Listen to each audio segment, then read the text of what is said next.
If you've attended a summit meeting in the last couple of years, you're aware that we have a program called the Transitions Series. We have 4 excellent talks this year, and the theme is mentorship. And our first transition speaker this year is one of our CWIS stalwarts, Dr. John Green, also known to many of us as Johnny Wellerness, and maybe he can enlighten us on how he got that nickname. John, welcome. Thank you.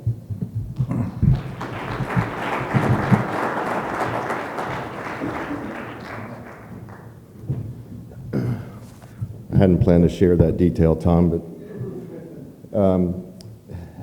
I guess as we all know, when Tom and Sarah Ann call and ask you to do something, you say yes, and then a few minutes later you figure out what is it that they want you to do. But I was really pleased and flattered that you guys asked me to contribute to this series, and I will start by saying that my disclosure slide somehow dropped out when I uploaded this on call last weekend, so I am a paid faculty member with Zimmer Biomet, but that's not going to have any relevance to these comments. So, mentorship, I was thinking of this, what am I going to talk about? It's 15 minutes, how are you going to fill it, who are you going to forget? The only guardrails I had was mentor topic. You can't talk about anybody in the room in 15 minutes and you're done. So I figured that was okay, and then tell a couple of funny stories, sit down, nobody's going to remember what I say anyway. And then I looked at the agenda. Okay, I'm right before a break. I'm going first. You're not going to remember it. And before a break, you're going to want to go get coffee anyway. And then I sit here and listen to Dr. Saccharin's talk and realize now he's put me behind this. So if you want to go get coffee, I'm not offended, but maybe we'll have a little fun. There's no science here. This is purely a personal story, which is the other part. This is the intensely personal story full of a room full of people who really have no idea who I am. So we'll get going with this.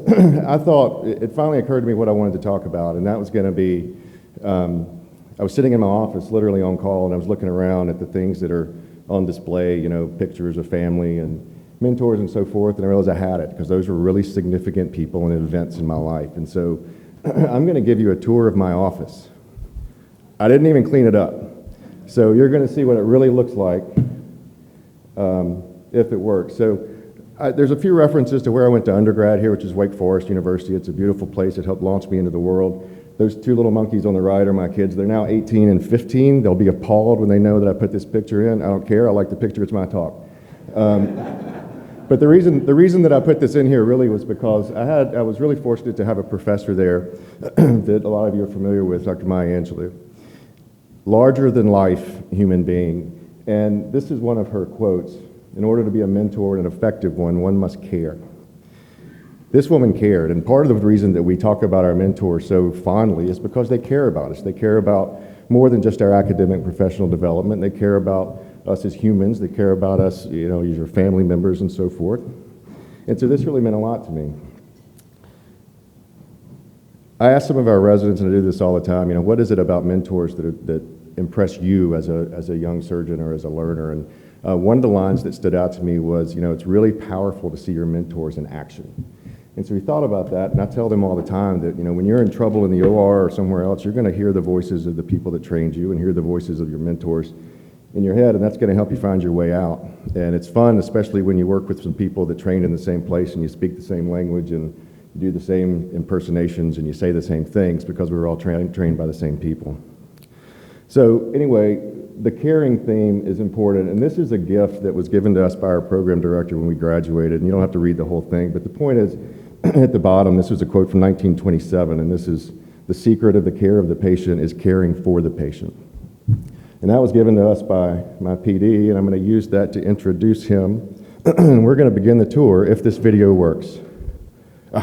Sarah Ann's a genius. Okay, so my office, a few little gifts from people on the hallway. I didn't straighten anything up. A little shout out to the home team there, and generally they almost showing us sort of the attitude of the hall.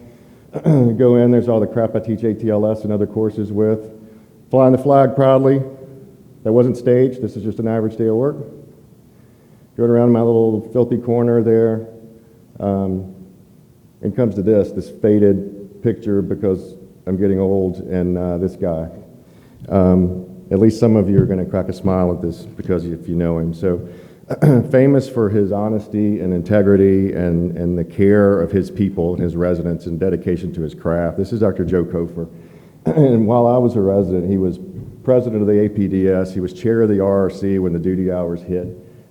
He since had become chair of the American Board of Surgery and just had a lot of leadership roles, and everybody really respected him. But he also thought the world was out to get him, because everywhere you went, people would say, "How's my friend Joe Kofer? Who's out to get him today?" And if you know Joe, that really rings home. But the point of bringing him up with is that he mentored me literally from the first day that we met. When I interviewed with him for residency, I got home and I got a letter from him about a week or so later, recruiting me to the program, talking about things that we had discussed in our interview. A very, very personal touch. I used that 20 years later when I was a program director running my own program to recruit people and to relate to people and connect with other humans. So I also remember that on July 4th of my PGY1 year, day 4 of being a doctor, all right, July 4th, I did something moderately stupid, and he let me have it. He ripped me a new one right there in the hallway. It wasn't ugly, but it was direct. He made his point. It was professional. I was humiliated, right, because we don't like doing things wrong. I remember where I was. I remember what he said. That would have been July 4th, 2001. I've used that tactic because it works, because I remember it. I remember where I was. I remember what he said. But the thing that he always emphasized was, no matter what he said, it started out with being a good surgeon. Clinical incompetence is a sin. And he said, if you're not a competent surgeon, get off the bus. Nobody's going to care what you say after that. And so because of that and because of his dedication to education, just in my era there, we graduated 6 eventual program directors, 2 eventual chairs, and a whole host of really great surgeons around the country, a few of whom are in this room with us today. But since I can't identify people in the room, I can't say anything about you, Chase and Brad. So years down the road, like I said, I became a program director and I was building a career in surgery and education, and I hit a really big road bump. I'll call it an identity crisis. So I called him first. And I told him the story, and he said a couple of things that I'll never forget. He says, well, first off, nobody died. This is an administrative road bump. Secondly, it's not your fault. And immediately that registered to me as, John, get over yourself. You know, you're just not that important. And he said, but rule number 1, he said, you're a great surgeon, you're a great educator, and it doesn't matter what title you're carrying or not carrying, you can still do that and you can be a leader. So he was telling me, A, clinical competence is number 1, and the rest of it will be okay. I always loved that he mentioned that first, but then he said this. He said, listen, how you handle this matters. People are watching whether you know it or not, but as long as you have your integrity, nobody can touch you. And that really rang with me, and it really helped me sort of get my feet back under me and move along. So this was 20-something years after his first mentoring session with me, and we're obviously friends to this day. So besides clinical incompetence is a sin, there's some other things that I still say frequently of his. When somebody's dying, do something. Just do something. You know, don't just stand there and watch it happen. And then, of course, the one that I don't know that we can say much anymore, but he used to look at us, shake his head, use your brains, boys and girls, and man, you didn't want to hear that. So at that point, you know, at some point, mentoring facilitates a risk-taking. You get pushed out of the nest, you jump and you go do something. And so when I left there, I took a job that I wanted to take because it was sort of what I thought was a path to stardom. You know, you have your big wide eyes, you want to go to the University of the World and you know, change the world and rescue puppies and build orphanages for free and all these great things you write about in your personal statement when you're applying. And it meant a lot to me that my mentors were telling me, yeah, you can do that. Because I was wondering, hey, am I going to get out of my league here? And so when I did that, that's going to take us to the next guy. So we're going to walk down the hallway, not the hallway, just the wall here, if this will work. Here we go. Past the obligatory things on the wall. There's the gift that he gave us there. And I took a job at Washington University in St. Louis with this guy, Tim Buckman, and a lot of you probably know Tim. He actually is here in Atlanta now, just down the street, not at the NRA conference at Emory, as the founding director of the Critical Care Center here at Emory, and probably on his way to controlling every ICU bed on planet Earth. But really a remarkable person. And whereas Dr. Kofer really instilled in me the values of being a great clinical surgeon and good educator, Tim really helped me start a career with some confidence and humility and helped me understand that the name on the hospital means nothing. And it's about people, and principles. And that became a real lasting effect and start of a friendship that continues to this day. One of the great things about Tim is that he clearly made us all understand that whether you work or train in the big university center or a busy clinical practice and general surgery practice or somewhere in a community hospital, and I would echo what Dr. Saccharin said, there's a lot more we have in common than we have differences. And that helped me get going in a different environment and start a successful career. So it wasn't about the name on the building, it's about people and principles, and that thing is going to come back here in just a little bit. He happens to be probably the most intelligent person I've ever met, too, and if you have time to spend with Tim, I highly recommend you do that. So the next mentor, and I was going to keep it at 3, came into my life right when I thought I had it all figured out. Trauma surgeons love to be in control of things, right? And sometimes you just need somebody that tells you you ain't as smart as you think, and that's okay, because human fallibility is just like any other predictable complication, right? It's going to happen. It's not Oprah, but this is her quote. Mentor is someone who allows you to see the hope inside yourself. So this one, it might be pretty obvious, but I was really proud to have the opportunity to focus on this one. So we're going to go back from Tim in the corner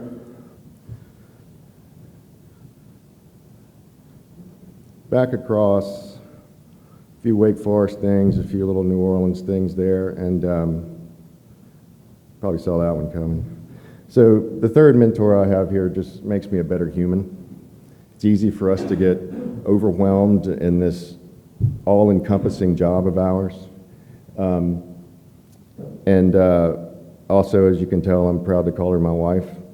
The mentors care about us as human beings as much as they do in any other way, and they want us to be the best version of ourselves that we can be, and she does that for me. She's a moral compass. She's grounding when the world may be a mess around me and a total dumpster fire, and she rewards me for my ability to handle that or not handle it and admit that, hey, I just can't handle it. It also helps that she's a nurse anesthetist and generally is not impressed by surgeons,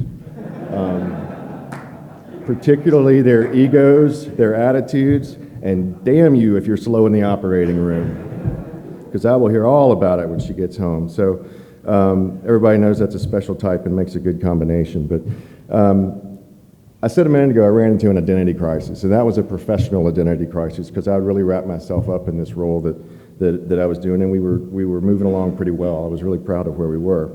But like I said, you can lose your identity in this whole thing, right? And you have to be mindful of how you define that, because that's not everything that we are. That's a part of what we are. It's what we do. But you need somebody to remind you there's a lot more to you. At some point, I made the comment about how I had to update something. There's something I had to write. There's something I had to do to stay relevant. I have to stay relevant. She said, no, you don't. Okay. We'll get to it if we get to it, kind of thing. And think about the things that are really important. So I encourage you, because everybody in here is a mentor to somebody, mentor people in their self-respect, mentor people in their humanity. We all go through transitions. Everything goes through transitions. I think this is a great topic, and I love that we have this in here. The world turns around. The circadian rhythm affects biological basic function. Everything goes through transitions.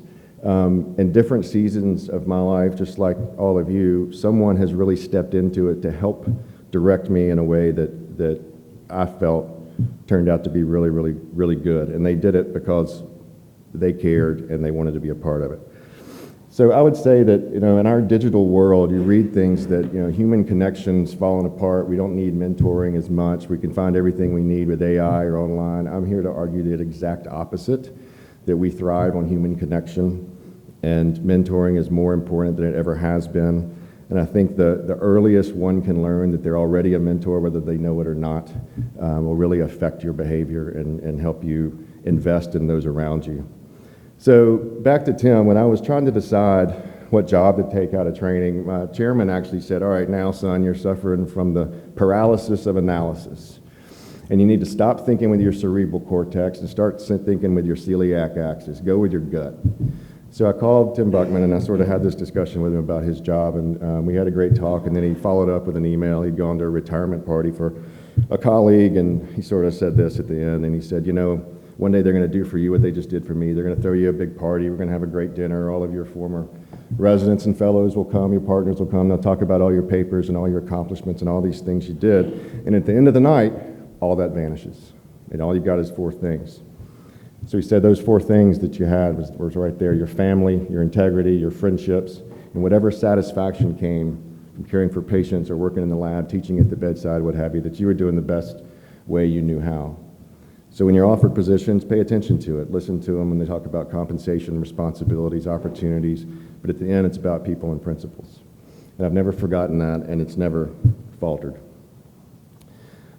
So I guess the last thing that I would leave with you is from one of the great philosophers and great mentors of the 20th and 21st, and very likely, the way we're going, the 22nd century. Oh, it's not on there. At any rate, the great quote is the energy follows thought, so be careful what you say. Anybody know who said that? Willie Nelson. All right. Thanks very much for your attention. I know I'm in the way of the break. I appreciate being able to contribute to this. Thanks, Tony.